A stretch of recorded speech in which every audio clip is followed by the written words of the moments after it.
Well, hello, Top Fan Reverie family, and welcome to Sunday. That's right. It's time. Well, actually, it's not such a big deal today because, well, everybody's off tomorrow for President's Day, right? Oh, yeah. I think I still have school tomorrow, though. I don't think my What? school has a How's day your off. school not closed on a federal holiday? I mean, I looked it up. It doesn't look like it's closed, so I guess I Well, have to go tomorrow. you don't go to class. Just tell them, hey, it's a federal holiday. I thought we were off. Right. Like, Yeah, you don't I like the could go idea? that Well, way, then, hey, here's how it rolls. right? Anyways, everybody, this is, if you don't know, this is Ashley. Ashley and I have done a show all season long last year called American League with Ashley. That's right, American League with Ashley. And so Ashley typically will break down the entire American League. As you can tell in the background, she's a huge Detroit Tigers fan, but technically she's more of a Guardians fan than she is a Tigers fan. But no, not so much, Ash. We all know that's not true. Oh, that's probably not true. I think You're right. everybody knows me by now. So, Ashley, introduce yourself to the TFR world again. Tell them a little bit about your background, some of the cool things that you've done baseball wise, and then we're just going to kind of break into the show. And this is the first time Ashley and I have really done a live. And the reason why we're doing this is because as of March 1st this year, we will be doing these lives. Ashley and I will be doing these lives every Sunday at 5 p.m. Pacific and 8 p.m. Eastern. So take a look. But Ashley, why don't you introduce yourself? Tell everybody about you. Yes. Well, if we haven't met yet, I'm Ashley. I live in Michigan. I'm a big Tiger fan. I've been a Tiger fan my whole life. My dad introduced me to baseball when I was a kid, and I grew up watching with him. Um, Recently, I've been doing kind of more and more baseball things. Last year, in 2025, I was lucky enough to be chosen to go to the analytics conference, the Sabre Analytics Conference sponsored by MLB. And then later on in the fall, I went to MLB Scout School, um, where basically they take you down to the Arizona Fall League and they teach you how to scout. So I suppose that's my background with baseball. And now here we are. We did Just the a, show just last a, year too. If anybody, it wasn't like a live thing, but it was like a recorded podcast. But yeah, I don't know how many people watching listened to American League with Ashley last year, but this year you get to look at us. So yay! yeah, exactly. Go back, listen to us. We had a great time. Yeah. Ashley and I, we kind of poke at each other like brother and sister a little bit. So if over the course of the time she pokes at me or I poke at her, it's never anything personal. We just like to have a lot of fun with each other. She makes me hysterically laugh with some of her takes on different things. And now that it's live, there's no way to, say, oh, well, maybe, minute 12 through 13. We'll just skip right over. No, no, no, no. We are going at it hardcore the way that we know how to. I was gonna So, say I think I make you laugh more off camera than I do oh, that's on. true. one one of these times you and I have to just like go live with our pregame and our postgame. It might get us a little bit of trouble, but hey, it'll be fun, right? Oh my gosh. We can't let the world know my like they're all gonna think I'm crazy if they hear some of the stories I tell you. Yes, that's true. That's true. I love the fact that you are. I love the fact that you're such a sports fan. I referenced you in a podcast this last week because we had Galentine's week and Heard. every podcast was ladies. And when we had the Reds on, we were talking stuff and you came up, I right? heard. That was a big compliment. Thank you. You are welcome. Well, you know your stuff. And there's a big, right now on X, and I can't figure out what the deal is, but there's this, I don't know, quasi thing where women are trying to defend themselves and saying, "Hey, we know baseball." There are men that are saying, like, I got a message, um, I got a message from somebody that said basically, "Hey, listen." I had posted and said, "Hey, this gal really knows baseball," and this guy sends me a message and goes, "Take this down, bro. It's stupid." I'm like, hold on, wait a second, hold on. So we'll have to see how See, that. I see those kind of things. I mean, granted, I've kind of been on a little bit of a hiatus from Twitter lately. Um, Mhm. and of course, I see those things. I think every female fan sees those things, but at the end of the day, um, like, I don't really feel the need to defend myself, you know what I mean? It's like Yeah. because most of the people or well, yeah, most of the people who have anything negative to say about female fans, are just not the kind of people that I like to spend my time arguing with. So, Yeah, if I exactly. argue with you most of the time, if I argue with you, it's because I think you're smart enough to have an argument with. You argue with me because you know it. You know I can take it. Yes, exactly. Okay, I'm trying to figure this out, and it's not like this is so random. Okay. All right, Miss Ashley, Mhm. walk me through the Tigers. It's like everybody's reported now. We're gonna have games. Walk me through your team. Yes. Well, over the off season, obviously our most recent addition was Framber Valdez, Mhm. which was a big surprise.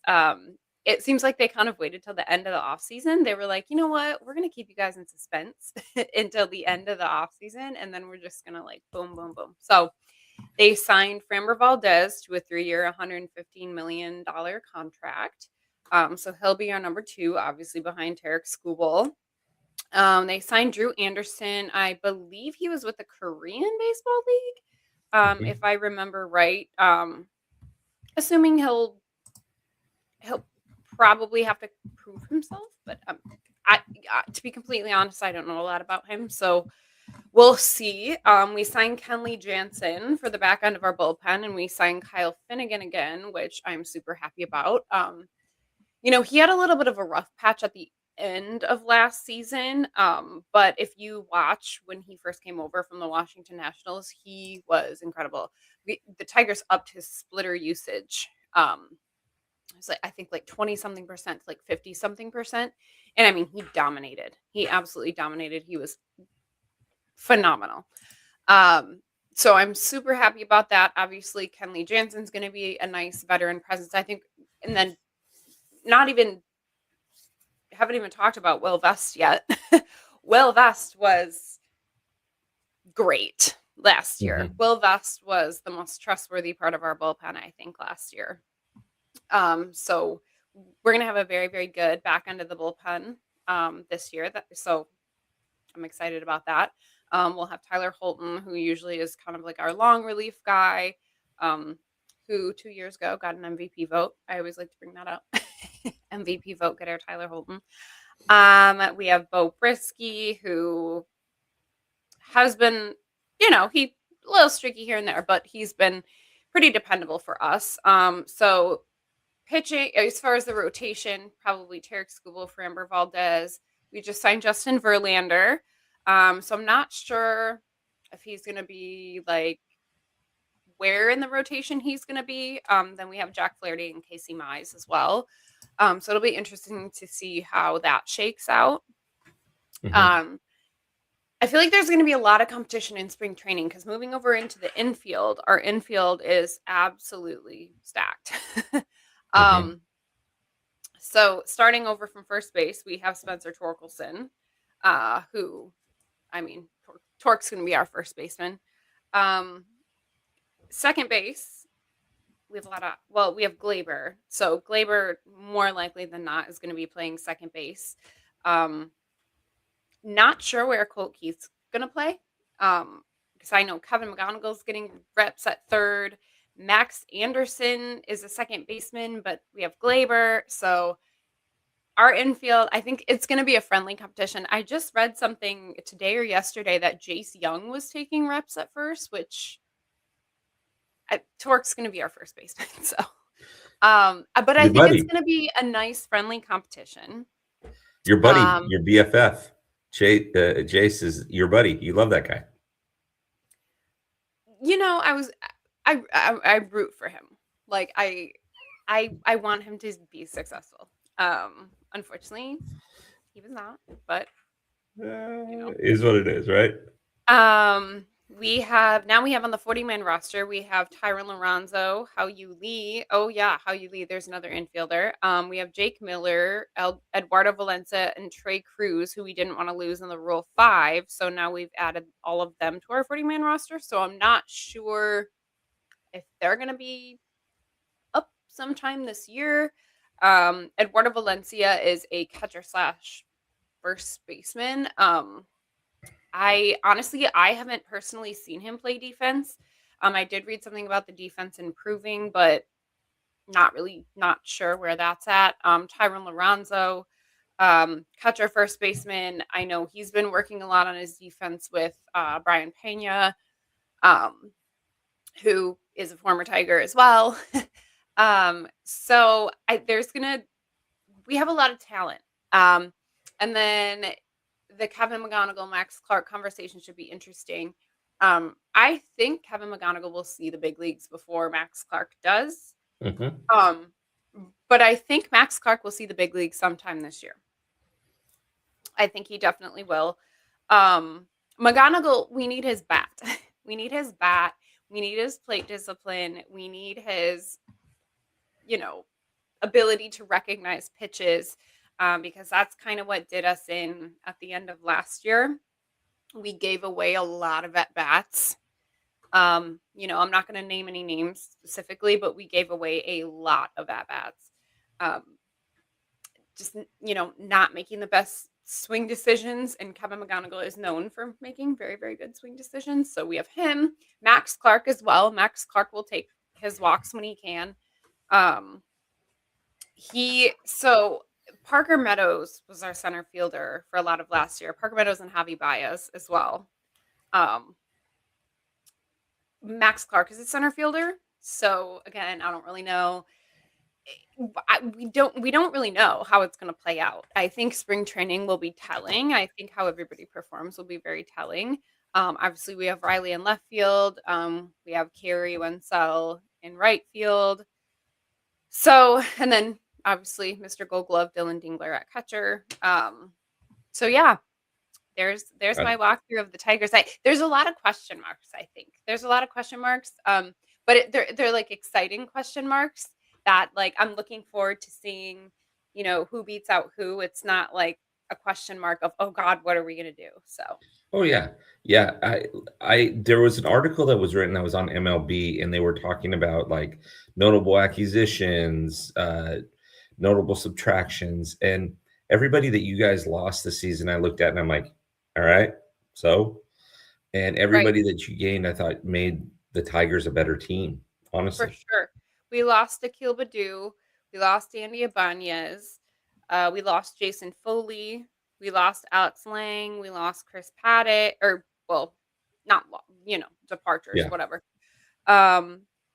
Chris Paddock, Alex Cobb, Rafael Montero, Tommy Canley, Paul Sewald, and Charlie Morton. Chase Lee got traded. Justin Henry Malloy got traded, which I wish them all well. I'm not super upset about any of it. Yeah. I'm really, really excited to see how everything plays out.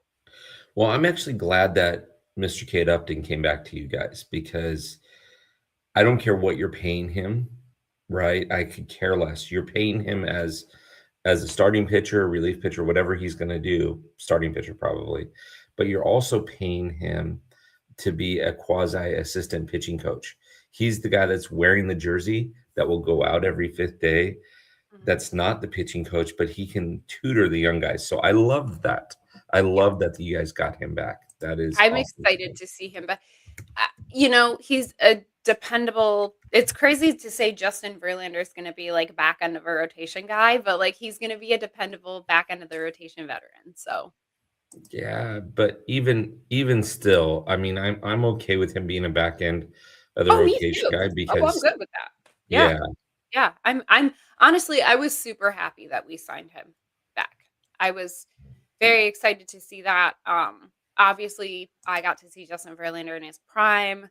And I'm speaking about when he was with us, not when he was with the Astros. But, I got to see his best years here. And I think he's almost like our last workhorse that's left in baseball. I mean, there's no other way to put it. Guy's a workhorse. He's durable. So, yes, Yeah, I was happy to see love that it. too. Love it. Now, the other thing that the other one that is interesting to me about the or with this is I love the Framber Valdez signing, but do you? Do you like this or do you have any type of concern around this? Oh, I love the Framber Valdez signing. I Okay. love the Framber signing. I think another lefty is always good. Um, I mean, Framber's one of the best left. Obviously, we have the best left-handed pitcher in baseball, but Framber is one of the best left-handed pitchers in baseball. Um, he's going to be a very, very solid number two. Um, and we have why am I blanking on it? Chris Fetter, our pitching coach, works wonders. He has a very, very good reputation. He's known for, you know, making little tweaks and making guys a little bit better and making guys a lot better. So I don't have really any concerns with Framber at all. I think that he'll be great. I think I love the signing. Okay. At Good. first, I was a little nervous because I was like, "Does this mean we're gonna trade Skubal?" But now that that worry is kind of off to the side, now I can be happy. That worries off to the side just a little bit, you know? Yeah, that well, for now, that worry's off the table. Yeah. Um, if I think obviously if we're in contention by the trade deadline, which I'm pretty sure we're going to be, Mhm. unless disaster strikes, which hope to God it doesn't. But if we are in contention at the trade deadline, I don't think we're going to trade him. So I, it'll be interesting. It'll be really interesting to see how it shakes out. And then obviously in 2027, everything's kind of up in the air for the 2027 season. So yeah, there's a lot of question marks. A lot of question marks. Yeah. So let's go around a little bit around the American League. So for those of you watching this live and or watching the replay of this, um, the way that American League with Ashley will work this next year is it will be an hour-long show. It'll be on Sunday nights at 5 p.m. Pacific, 8 p.m. Eastern, and we'll do 20-minute segments of each division. And well, I shouldn't say 20-minute segments, probably 12-minute or so segments on each division.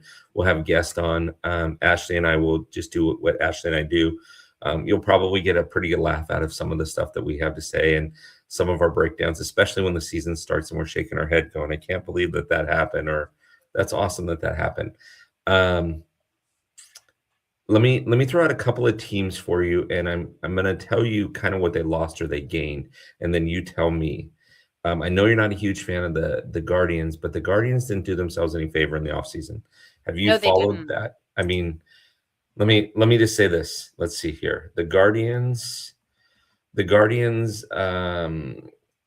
where are you? Okay, I so they mean, Colin Holderman, Sean Armstrong yeah, that's it. are Exactly. Yeah. I do have to say though, I do respect the Guardians organization and how well they do player development, how well they develop pitching, especially. Yep. Um, and I feel like objectively you can look at the Guardians and be like, yeah, they didn't do anything, but somehow they are still going to be in contention. Yeah. Somehow they still are going to be in contention. The Guardians as an organization, I think, do things very, very well. A lot better than a lot of other teams. Like I said, specifically player development and pitching development. So they're still going to be, the pesky Guardians, I think. Yeah. Yeah, the Guardians are an interesting club. Also in your division is the Royals, and the Royals had a bunch of one-year deals that they did Mhm. or trades, a couple MLIB contract offers, but they had a lot of subtractions. Yeah. Um, does that put the Royals in a position where they're fighting for third or fourth? Do you think? Uh, I'm trying to think. I could see the Royals taking third place. I could take Yeah. the Roy. I could, yeah, I could see the Royals taking third. I could see like us, Guardians, Royals. I'm trying to think who I want to put. Minnesota and the White Sox are. I The actually think thing White. is, it's hard to say because the White Sox are better than people think. Oh, 100%. That's They're what I was better going to than get to. people think. So that's why I'm like, do I want to put them in fifth place? No, no. Yeah, I don't I know. think the Twins are there. It'll be interesting. Yeah, it'll be interesting. That's why I was like, who do I Yeah. want to put in fourth? So the White Sox are an interesting team, Ashley, because they won 19 more games last season than they did the season before. Now, mind you, the season before they lost 121 or 122, something like that. They still lost over 100 games, but what other team has won 19 more games than they did the season before? That's hard to do, number And I one. think the Garrett Crochet trade did them a lot of good. The Garrett Yes. Crochet trade was great for them. They acquired a lot of good players. I think, they have better players than people think that they have. If you actually, I mean, I know if you're not an AL Central fan, you're probably not voluntarily choosing to watch the White Sox, but having played them last year, they are a lot tougher team than you would think. And then the acquisitions they made this year with Murakami will be interesting. I'm always interested because I don't watch like Japanese League baseball, so I'm interested in watching him and just kind of seeing how that works out. Yeah. They added Sir Anthony Dominguez, who I think, he's a good addition. Luis Angel Acuna with the Luis Robert trade. It should be interesting. It should be very, very interesting. And I feel like I've said that like 5 times, but no, it's you're 100%. You're 100% right, because I was talking to a White Sox fan for the podcast tomorrow, and he and I made a friendly wager over some Italian beef, and I told him that I thought the White Sox would win 81 games or more this season. I don't think they're going to get to the playoffs this season, but I do think that they've got a good shot to be at least 500. Oh, I think they have a shot at being 100% they'll be 500. They definitely will. Yeah. 100% they will be at 500. Yeah, that's kind of a fun team. I wish the Rockies would follow the same pace. Yeah. It's funny that you mentioned the Rockies, because I was just going to ask you about a couple of teams that are kind of out there, so to speak. Everybody keeps talking about a salary cap. Oh, we need a salary cap. We need a salary cap. And this is for a different show, a different time. But you have to have a salary floor too. You have to force owners to make decisions and to pay some money. I'm looking at this list here that I'm putting up an article tomorrow that gives everybody off-season grades, A through F. And I'm looking at lists. I'm looking at the Angels. I'm looking at the Rays. And this is just on the American League side. I'm looking at the Angels. I'm looking at the Rays. I'm looking at teams like that you're looking at and you're going, okay, the A's got a little bit better, but is it fair if you play in a division where that you're going to have at least one, if not two teams that are going to have 100 losses? Is it fair if your team plays in the National League West or the National League East or the American League East, where your teams are just kind of crazy? But I don't know. Regarding like the salary cap, salary floor, all of that, I actually had this conversation with somebody the other day, and we were kind of talking through like what do you think about this? And I think we were kind of both in agreement that, I mean, cap floor, whatever. I think that there needs to be more incentives for winning, and I think that there needs to be sanctions for not winning. Because, and I think it needs to be scaled also by the market, like because obviously, okay, the Colorado Rockies don't have the same kind of market as the Dodgers do, right? They just don't. They don't have the TV deals that you guys have. They don't have probably the merch sales that you guys have. They don't have the attendance that you guys have. And I'm not just talking about them. I'm talking about any small market team. The playing field, pardon the pun, needs to kind of be a little bit more even. But I do think that there needs to be some sort of a sanction that if you're not winning, like it needs to be inconvenient to not win. Yeah, I agree. Like so many years you don't make the playoffs. Something that is so inconvenient for the owners. Because I also do think that there are, not naming any names, but I think that there are owners in baseball who are in it for the money, but are not necessarily like they're making money without winning. And Mhm. I think that something needs to change where that's not the case. Yeah, no, 100%. I actually had this discussion with a friend of mine the other day about one team in particular. Again, we won't name names, but he really wants the ownership to change. And I said, why would you? If you're X number of years old and Mhm. you know you have an asset worth X dollars and you only paid Y dollars for it, why would you? Like if you're in your 70s or 80s, why do you want to cash out? What are you going to do? Yeah. Like you're only living another 10 or 15 years and you've got hundreds of millions of dollars in your bank account now. What do you like? Why would you want to do that? Like, Well, and then you have teams who have ownership groups as well. Like as opposed to just one individual person, you have teams that are owned by groups instead of just one person. So then yeah, that adds in a lot. I mean, like look at the Blue Jays. Like they're owned by the Rogers family. Like mhm, the Mets. I yeah, just look at the teams who are spending and the kind of resources they have, and it's almost like you do have to somehow even the playing field.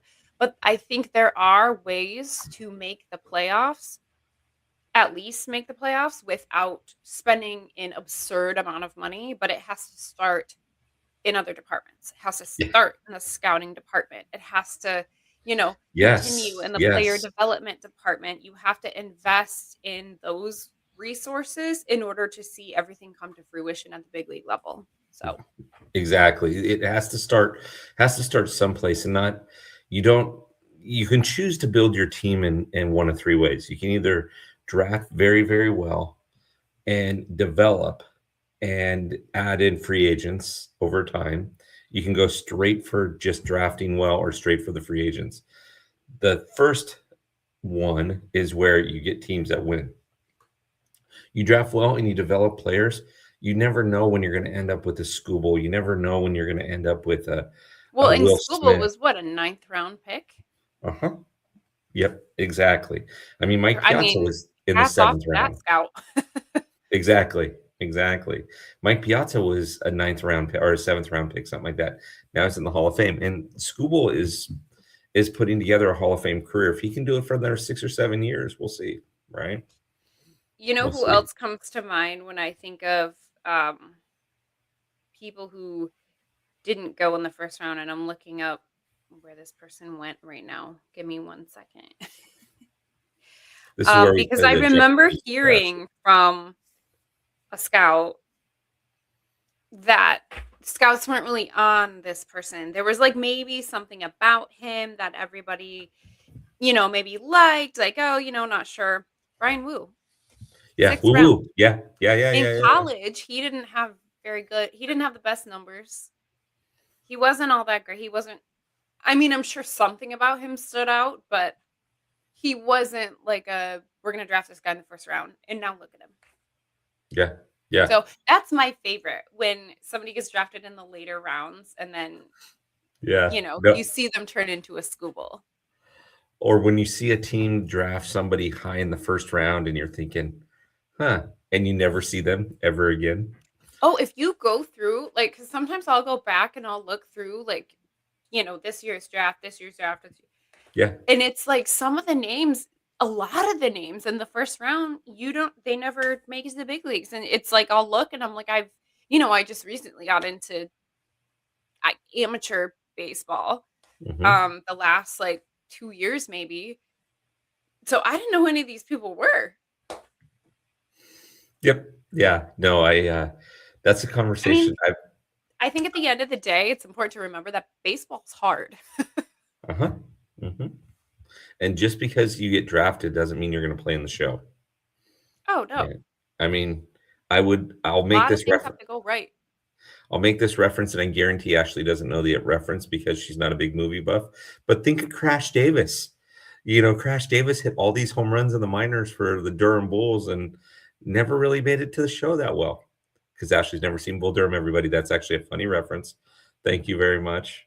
I'm sorry. So, all I'm right. not a movie person. For everybody, I've watched the same movies 5 times, or I'm sorry, the same 5 movies 50,000 times, and I Okay. don't stray from that. For your benefit, Ashley, just for your benefit, so that you don't take a lot of heat on this show, then, okay, just for your benefit, what are those couple of movies that you watch over and over? Just so Um, everybody knows. Billy Madison, Dumb and Dumber, Friday, White Chicks, None of any which are Denzel baseball. Washington movie, huh? None of which are baseball, just so that we get that on record. Norbit, I love Norbit. Moneyball, I do love Okay. Moneyball. There's your baseball movie. I do love Moneyball, but yeah, I'm It's a not Brad really Pitt into movie, no baseball stuff. wonder. Bill can make as many movie references as he wants, and unfortunately, I am unable to join in on the fun. And I'm not gonna watch any of those. I'm just not gonna. Just to get it on the record, everybody, you can put it in the comment section. It doesn't matter. You can say, Ashley, you need to watch this movie, and she's not going to watch it. I'm Just so fine. that you know, we're good. I saw that on a meme one time. It said something about like everybody when people say you should watch this movie, and I say okay, I'll add it to the list, but there's actually not any list, and I'm never gonna watch that movie. That's me. That's kind of how that rolls. That's kind of how it rolls. Me, on the other hand, I love movies. I've watched a lot of movies. I love watching baseball movies. In fact, um, yesterday, For Love of the Game was on the TV, and we watched it again. And partially, it was kind of weird. So, Ashley, you might actually like this movie. So, we had Steve Lyons on the show a couple of days ago, Hmm. and he's one of the announcers with Vin Scully in the movie. And he told us this super cool thing. Because I Hmm. asked him, I said, Steve, were you guys at Yankee Stadium? He says, no, they created a replica of the press box down to the T, down to where the cigarette butts are burned into the table and everything. Oh But he wow. says, you couldn't see that because they filmed it so closely. But Mm, what he did mention on there, which I thought was interesting, is he says they filmed all the baseball scenes beforehand. All the baseball scenes beforehand. They put them in a green room basically and showed them the things. They didn't have a script and they said, just call the game. So everything that you hear Vince Scully or Steve Lyons say, it's all unscripted. It it interesting. Wow. it was incredibly interesting because the main character, Kevin Costner's character, is named Billy Chapel. And Vince Scully, after Billy Chapel does, throws his perfect game, he says the cathedral that is Yankee Stadium belongs to a chapel. And Steve Lyons is like, I can't do that. I can't just make this stuff up. I need something. It was awesome. Now I'm going to convince Ashley, everybody, to watch For Love of the Game. I think I can get it done. I think I can get it done. Might We'll take me all see season, by but I the think end of the season. We'll see. I was just gonna say it might take me all season, everybody, but I think I can get it done. So okay, No for those promises. of you that are watching this again live or gonna watch the replay or haven't caught it, Ashley and I are going to be doing the show every Sunday, same time, starting on the 1st.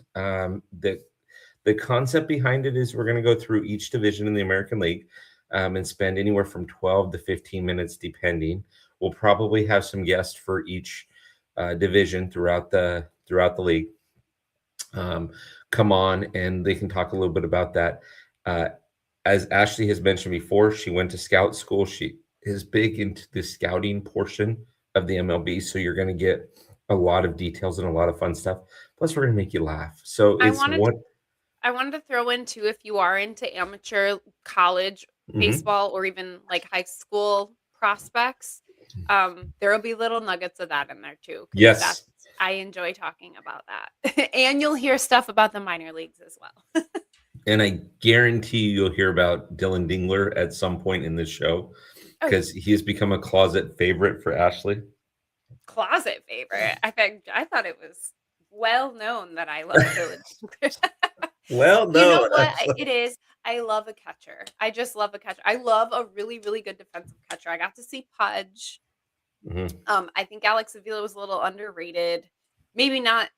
I mean, he was not bad defensively. But he was a good player, good catcher. Yeah. Um, And now we have Dylan Dingler, who honestly was probably maybe our second most consistent hitter last year behind Glaber. Which it's funny, like that's such a like people are so shocked when I say that, and I'm like, he didn't really have a lot of slumps last year. I mean, maybe he would Mm-mm. go like a week, maybe two, where the hits were few and far between, but he always got back, righted the ship. So, So and defensively, obviously, he won a Gold Glove, so he's great. So Ashley, you'll be excited to know this, but Monday night on the TFR channel, actually at the same time at between at 5 and 8 Eastern, there will be a show on called College K, and it's Dave Schaefer and I, whose son plays for Arizona State, Derek, Oh, wow, who's a okay. junior, who's Mhm, going into the draft this year, and Kenna called me up. Your friend Kenna mhm. called me up and asked me if we could do a show like this. I said, well, we already got it. So Dave and Kenna and I are going to be on. Kenna's brother is a freshman at um, East Carolina. Oh, wow, okay. So it's going to be a lot of fun. We're going to break down a lot of the college stuff and what's happening in college baseball. In fact, Derek, they minted Derek. He's typically a starter, but they made him the closer for this season, and he's saved 2 games so far this season, and hasn't given up a run yet, which is Wow, awesome. very cool. Good for Yeah, him. Arizona's I was three and gonna say zero, if you ever need any UCLA commentary or like UC Santa Barbara you're or Michigan State, or Michigan State. have me on the show. Uh, Absolutely. UCLA's got an interesting gig going on there because they don't know how much longer they're going to have that field. So it's kind of a weird thing because that field is on VA land, and the VA Oh. says they want it back. Oh, really? And so, Interesting. I didn't know that. yeah, it's gorgeous ballpark. When Derek played there last year with Arizona State, we went up to UCLA. I went up to UCLA with a couple of friends and hung out, and it was a great time. Bumped into Jerry Hairston Jr. there. Bumped into a few other people. It was kind of fun. So, Nice. Yeah. Well, so they have a pretty loaded roster this year, so oh my gosh, their I'm shortstop super is excited to amazing. watch UCLA. Yeah, their shortstop's amazing. I can never Rock pronounce it. Tula Oh my god, Rock Tulowski is a true 5-tool player, like Yeah, 60s across the board. Yeah, I mean, this guy will go he's first awesome. round this next season. He'll definitely go first round. I Oh, yeah. saw him play when Top of Derek the was. first, like he'll be in probably top 3 picks. Yeah, I saw him play when I was there last year, and he's a different like he's playing above his pay grade right now. I mean, he Oh, made yeah. some plays at short that first of all he got to the ball, and I'm like, wow, he got the ball, and he made these like throws that you see in the MLB. You see guys that are like the Jeters and guys that are just great athletes. And I'm looking at him going, this guy, don't hit it to that dude because he's going to get it. Mhm. Like keep it away That's the from. thing about the good prospects is, like, they really stand out. Like, Yeah. you can go to the field that's the fun thing about, like, scouting, you can go to the field without any prior knowledge Mhm. and watch, and the good players are gonna stick out. Yeah. They're just 100%, they're better than 100%. everybody else. That's when we're talking, like, college level and high school. Yeah, people will sleep on these players, but there's nothing to sleep on. There's literally nothing to. I mean, a lot of these college guys are amazing. And I know this show's going to focus around the MLB, but there's a lot of good players that are out there. And Ashley, we might even sneak you on that show once or twice this season. It might I be would love fun. that, yeah. Well, and like I Um, said, you know, because I am now so into amateur baseball, I will definitely be throwing little nuggets here and there. I Like, love it. I give love me it. give me 3 to 5 minutes each show to talk about amateur baseball and to talk about, like, farm systems, and I'll be happy. Well, everybody, I'm super excited that this show is happening. Ashley is a tremendous talent, definitely a first round draft pick for sure in her field. Definitely first ballot Hall of Famer heading that direction. Oh, wow. Um, So I'm an even though 80 she's a already. uh, We haven't even started. yeah, even though she's a Tigers fan, she does refer to the Dodgers in the appropriate way, America's team, the Los Angeles I do Dodgers. not. So we appreciate her for that. I do not. You know who my National League team is. Go Dodgers, right? No. Yeah, your National League team picked up somebody pretty good this season. We'll see how it plays out. Should be We'll see fun. how it plays out. But everybody, come back on the 1st, and we will make sure that we have some promos happening. We'll make sure that a lot of fun things are happening so that come back on the 1st. Ashley and I will have our first show live that will potentially have some guests on it. There will be a lot of stuff to talk about. Injury reports will be a big thing by then, right? I mean, Mhm. I mean, they kind apparently, of already are, but yeah, exactly. We've already got some of the drama that's going to be happening. There's a little bit of drama already happening with one of the teams in the MLB, although they're a National League team. Ashley may bring them up after her and I talk about them, and it's going to be interesting to see how it plays out. So, Ashley, are you excited about this season? I am super excited. I cannot wait. I've been waiting for baseball, and I've been waiting to talk about it. So You and me both, sister. You and me both. So, all very, right, very everybody, we excited. will see you back here in 2 weeks. Enjoy your night, and we will talk soon. Have a good one, all.